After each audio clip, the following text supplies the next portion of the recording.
Now, Rob, I want to cover this next question because we get it all the time at our office, and that is, what are the ways that you might remove a tenant from a piece of property? From a landlord's perspective, tenants not paying rent or not complying with the lease terms, what are the ways to get a tenant out of a house? Okay, so let's start with the interesting part first, what you can't do.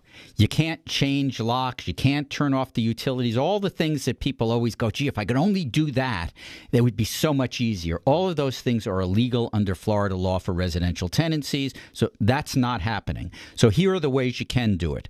One of them is called surrender, which basically is the landlord and the tenant, they agree, here's the property back, here are the keys, I'm out, I'm done, here's the property back. That's called surrender.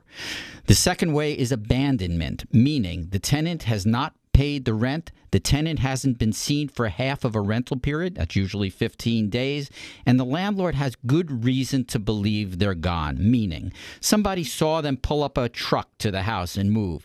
What doesn't work is if the landlord knows the first two things, but the landlord also knows that the tenant is visiting Aunt Mamie in California for 2 weeks. That's not an abandonment.